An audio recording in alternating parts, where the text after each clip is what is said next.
Hi hello ನಮಸ್ಕಾರ. Shashi kitchen ವರ್ಲ್ಡ್ಗೆ ನಿಮ್ಮೆಲ್ಲರಿಗೂ ಸ್ವಾಗತ. ಹೇಗಿದ್ದೀರಾ ಎಲ್ಲರೂ ಚೆನ್ನಾಗಿದ್ದೀರಾ ಅಂತ ಅಂದ್ಕೊಂಡು ಇವತ್ತಿನ ರೆಸಿಪಿನ ಸ್ಟಾರ್ಟ್ ಮಾಡ್ತಾ ಇದ್ದೀನಿ. ಇವತ್ತಿನ ರೆಸಿಪಿ ಏನಪ್ಪ ಅಂದರೆ ಹೆಸರು ಕಾಳು ದೋಸೆ ಮಾಡ್ತಾ ಇದ್ದೀನಿ. ತುಂಬಾ ಹೆಲ್ದಿಯಾಗಿರುತ್ತೆ, ಆಮೇಲೆ ಟೇಸ್ಟಿ ಕೂಡ ಅಷ್ಟೇ ಇರುತ್ತೆ ಫ್ರೆಂಡ್ಸ್. ಇದನ್ನು ಮಾಡ್ಕೊಳ್ಳೋದು ತುಂಬಾ ಸುಲಭ. ಆಮೇಲೆ ಇನ್ಸ್ಟಂಟ್ ದೋಸೆ ಅಂತ ಕೂಡ ಇದನ್ನು ನೀವು ಹೇಳ್ಕೊಬೋದು. ಮಕ್ಕಳು ಲಂಚ್ ಬಾಕ್ಸ್ಗೆ ದಿನ ಬೆಳಗಾದರೆ ಹೆಲ್ದಿಯಾಗಿರೋದನ್ನು ಏನು ಕಟ್ಟಬೇಕು ಅಂತ ಪ್ರತಿಯೊಬ್ಬರಿಗೂ ಟೆನ್ಷನ್ ಇರುತ್ತೆ. ಬನ್ನಿ ಹಾಗಾದರೆ ಇದನ್ನು ಹೇಗೆ ಮಾಡ್ಕೊಳ್ಳೋದು ಅಂತ ನಾನು ನಿಮ್ಮ ಹತ್ರ ಶೇರ್ ಮಾಡ್ಕೋತೀನಿ. ತುಂಬಾ ಸಿಂಪಲ್ಲಾಗಿ ಜಸ್ಟ್ ಒಂದು 2 ಮಿನಿಟ್ಸಲ್ಲಿ ಮಾಡ್ಕೊಳ್ಳುವಂಥ ರೆಸಿಪಿ. ಮೊದಲಿಗೆ ನಾನಿಲ್ಲಿ ಒಂದು ಪಾತ್ರೆ ತೊಗೊಂಡಿದ್ದೀನಿ. ಇದಕ್ಕೆ 1 ಬಟ್ಲಷ್ಟು ಹೆಸರು ಕಾಳನ್ನ ಹಾಕ್ಕೊಂಡಿದ್ದೀನಿ. ನೀವು ಯಾವ ಕ್ವಾಂಟಿಟಿಲಿ ಎಷ್ಟು ಮಾಡ್ಕೊತೀರೋ ಅಷ್ಟು ಮಾಡ್ಕೋಬೋದು. ಆಮೇಲೆ 1 ಕಪ್ಗೆ ಸ್ವಲ್ಪ ಕಮ್ಮಿ ಇರೋಷ್ಟು ಅಕ್ಕಿ ತೊಗೊಂಡಿದ್ದೀನಿ. ಅಂದರೆ ಹೆಸರು ಕಾಳು ಎಷ್ಟು ತೊಗೊತೀರೋ ಅದಕ್ಕಿಂತ ಸ್ವಲ್ಪ ಕಮ್ಮಿ ಅಕ್ಕಿ ಹಾಕ್ಕೊಳ್ಳಿ. ಎರಡೂ ಸಮಭಾಗದಲ್ಲಿ ತೊಗೊಳಕ್ಕೆ ಹೋಗಬೇಡಿ. ಇವಾಗ ಇದಕ್ಕೆ ನೀರು ಹಾಕ್ಕೊಂಡು ಓವರ್ ನೈಟ್ ನೆನೆಯೋಕ್ಕೆ ಬಿಟ್ಬಿಡೋಣ. ಫುಲ್ ಎಲ್ಲ ಮುಳುಗೋ ಥರ ನೀರನ್ನ ಹಾಕ್ಕೊಂಡು ಇಟ್ಬಿಡಿ.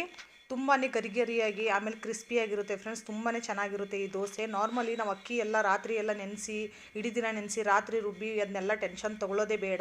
ಇದು ಇನ್ಸ್ಟೆಂಟಾಗಿ ಮಾಡ್ಕೊಳ್ಳುವಂಥ ದೋಸೆ, ಆಮೇಲೆ ಹೆಲ್ದಿಯಾಗಿ ಕೂಡ ಇರುತ್ತೆ.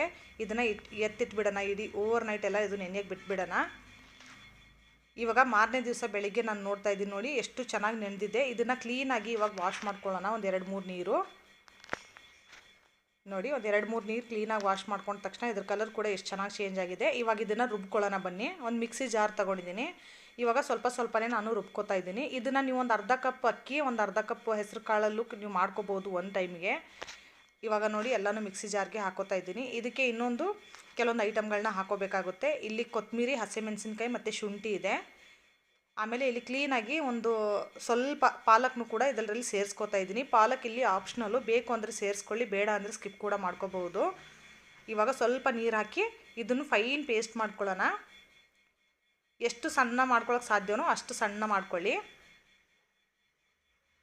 ಇವಾಗ ನೋಡಿ ತೋರಿಸ್ತೀನಿ ಪ್ಯೂರಿ ಯಾವ ಥರ ಆಗಿದೆ ಅಂತ.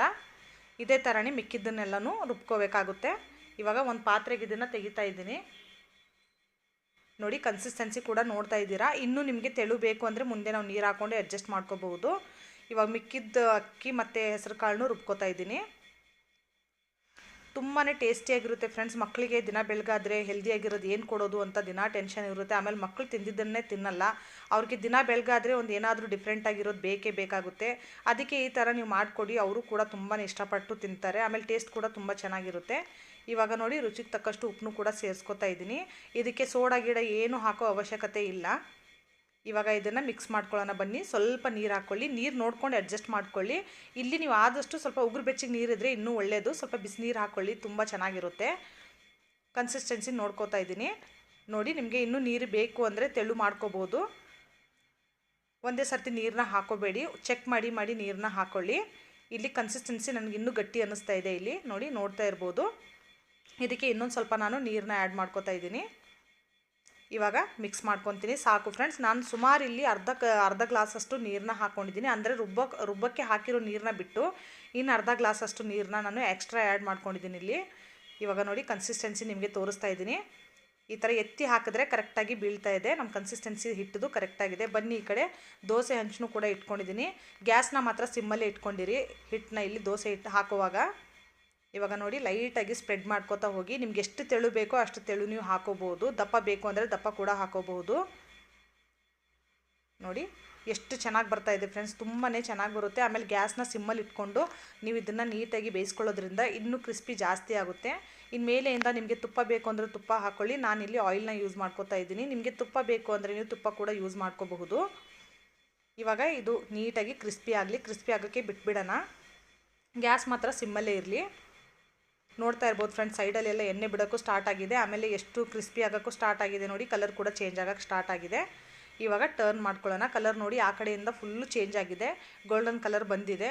ಇವಾಗ ನಾವು ಇದನ್ನು ಟರ್ನ್ ಮಾಡಿಕೊಂಡು ಇನ್ನೊಂದು ಕಡೆಗೆ ಬೇಯಿಸ್ಕೊಳ್ಳೋಣ. ನೋಡಿ ಕಲರ್ ಕೂಡ ನಿಮಗೆ ತೋರಿಸ್ತೀನಿ. ನೋಡಿ ಫ್ರೆಂಡ್ಸ್ ಎಷ್ಟು ಅದ್ಭುತವಾಗಿ ಕಲರ್ ಬಂದಿದೆ. ಇದು ನೀವು ನಾರ್ಮಲಿ ದೋಸೆ ಮಾಡ್ತೀರಲ್ಲ ಆ ಥರ ಆಗುತ್ತೋ ಇಲ್ವೋ ಅಂತ ನೀವು ಅನ್ಕೋಬೋದು. ಬಟ್ ಅದಕ್ಕಿಂತನೂ ಚೆನ್ನಾಗೇ ಇರುತ್ತೆ. ಅಷ್ಟು ಟೇಸ್ಟಿಯಾಗಿರುತ್ತೆ ದೋಸೆ ಇದು. ಇವಾಗ ನೋಡಿ ಈ ದೋಸೆ ರೆಡಿ ಆಯಿತು.